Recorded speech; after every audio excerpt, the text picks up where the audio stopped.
बिस्मिल्लाहिर्रहमानिर्रहीम। हज़रत कायद आज़म मोहम्मद अली जनाह रहमतुल्लाह तआला अलैह कैसा पाकिस्तान चाहते थे, ये वो सवाल है कि आज तक हमारे यहाँ इस पर बहस जारी है। एक तरफ मज़हबी तबका है जिसका कहना ये है कि कायद आज़म एक मज़हबी स्टेट चाहते थे, और दूसरी तरफ सेकुलर तबका है जिसका कहना है कि हज़रत कायद आज़म सेकुलर स्टेट चाहते थे। हज़रत कायद आज़म अलैहिर्रहमा क्या चाहते थे, इस पे हम आखिर में जाकर बात करेंगे। हज़रत कायद आज़म के बयानात और तकारीर को जब हम देखते हैं तो हमें ये दोनों बातें आपके बयानात में मिलती हैं। यानी आपके बयानात और तकारीर में इस्लाम के उसूलों का ज़िक्र भी आता है, और आपके बयानात, तकारीर और आपकी अमली सियासत में हमें ये नज़र आता है कि आपने मज़हब के इस्तेमाल से हमेशा एतराज़ बरता। यानी मिसाल के तौर पर गांधी साहब की मुखालफत की वजूहात में से एक वजह ये भी थी कि गांधी मज़हब को सियासत में इस्तेमाल करते थे। तहरीक खिलाफत से हज़रत कायद आज़म ने ख़ुद को अलग किया। उसकी वजह भी यही थी कि आपका कहना था कि ये खालिसतन एक मज़हबी तहरीक है।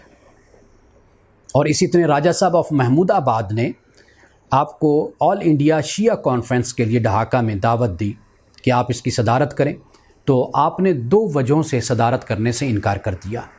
एक, आपने ये कहा कि मैं अपनी सियासी जद्दोजहद में मज़हब को इस्तेमाल नहीं करना चाहता, और दूसरी बात ये बयान की कि मैं मुसलमानों का मुकदमा लड़ रहा हूँ और मैं मुसलमानों को तकसीम नहीं कर सकता। और इसी तरह किसी मुस्लिम लीगी रहनुमा ने आपको यह मशवरा दिया कि जब मुस्लिम लीग का कोई इजलास होता है, कोई जलसा होता है, कोई रैली निकलती है, तो बीच में वक्फ़े नमाज होना चाहिए ताकि लोग नमाज अदा करें। हज़रत कायद आज़म ने फरमाया कि मुझे तो कोई एतराज़ इस पे नहीं है, लेकिन मुसलमान आपस में इमामत के मसले पे लड़ना शुरू कर देंगे, यानी किसको इमाम बनाया जाए। तो ऐसी बहुत सी मिसालें हज़रत कायद आज़म की ज़िंदगी में मिलती हैं। मिसाल के तौर पर याह्या बख्तियार के हवाले से ये बात बयान की जाती है कि जब हज़रत कायद आज़म कोयटा में थे तो उनको अपने फ़ोटो सेशन के लिए बुलाया। वो कहते हैं कि जब मैं हज़रत कायद आज़म से मिलने फ़ोटो सेशन के लिए गया तो मैंने देखा कि आपके हाथ में एक किताब है अल हदीस के नाम से, और ये किताब अल्लामा अब्दुल्ला यूसुफ़ की किताब है। तो वो हज़रत कायद आज़म उसका मुताला कर रहे थे, तो मैंने आपसे कहा कि आप इसी किताब को अपने हाथ में रखिए तो मैं एक आपकी पिक्चर लेता हूँ।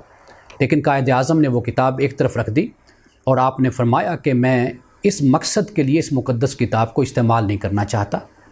तो आपने किताब के साथ तस्वीर उतरवाने से इनकार कर दिया।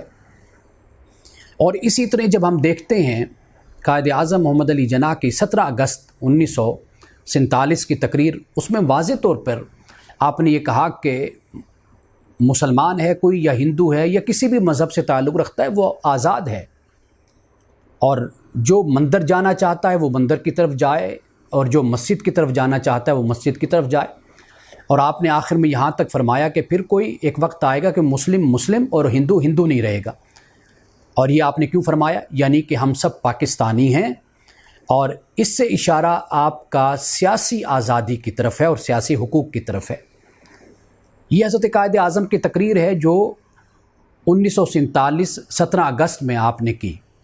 लेकिन इसके बाद ही की आपकी एक तकरीर जो 25 जनवरी 1948 की है, आपने उस तकरीर में वाज़े तौर पर आपने ये कहा कि कुछ लोग इस हवाले से शुकूक व शुबहात पैदा करते हैं, दीदा व दानिस्ता शरारत करते हैं कि पाकिस्तान का जो दस्तूर होगा वो इस्लामी शरीयत पर नहीं होगा, जबकि आपने कहा कि वो इस्लामी शरीयत पर होगा।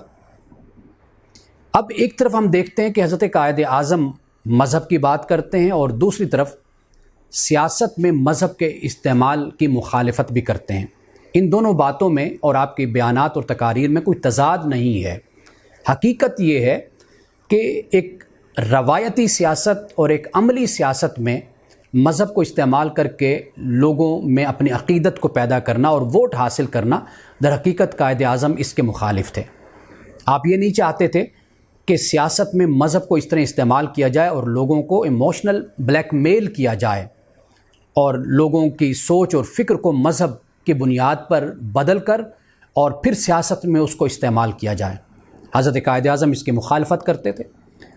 ہاں اگر ہم یہ کہیں کہ قائد اعظم سیکولر اسٹیٹ چاہتے تھے تو سیکولر کا تصور قائد اعظم کے نزدیک صرف یہ تھا کہ قائد اعظم ایک ایسی اسٹیٹ چاہتے تھے جو لوگوں میں مذہب کی بنیاد پر تفریق نہ کرے اور جو ان کے حقوق ہیں سیاسی بنیادوں پر ایک شہری ہونے کی بنیاد پر وہ تمام حقوق بلا تفریق مذہب رنگ اور نسل سب کو مہیا کیے جائیں۔ اب ایک طرف جب حضرت قائد اعظم مذہب کی بات کرتے ہیں اور دوسری طرف مذہب کے استعمال کو سیاست میں آپ منع کرتے ہیں تو آپ کی فکر کو اور آپ کی سوچ کو سمجھنا اس طرح آسان ہو جاتا ہے کہ حضرت قائد اعظم در حقیقت ایسا پاکستان چاہتے تھے جو اسلامی اصولوں پر قائم ہو۔ اور اسلامی اصول کیا ہیں؟ اسلامی اصول رواداری ہیں، عدل ہیں، مساوات ہیں، جمہوریت ہے، اور ان کا ذکر حضرت قائد اعظم کے مختلف بیانات اور مختلف تقاریر میں ملتے ہیں۔ حضرت قائد اعظم جب مذہب کا سیاست میں استعمال اس کی مخالفت کرتے ہیں تو در حقیقت جو ہم نے اپنے ذہنوں میں اور اپنے سال ہا سال بیت جانے کے بعد جو ایک سوچ اور فکر ہم نے قائم کر رکھی ہوتی ہے، در حقیقت قائد اعظم اس کی مخالفت کر کے ہمیں اصل اس اسلام کی طرف لے جانا چاہتے ہیں کہ جو 1500 سال پہلے رسول اللہ صلی اللہ علیہ وسلم پر اترا، اور رسول اللہ کے دور میں اور پھر اس کے بعد صحابہ کے دور میں ہمیں جو اسلام نظر آتا ہے در حقیقت وہ اسلام ہے جو قائد اعظم پاکستان میں دیکھنا چاہتے تھے۔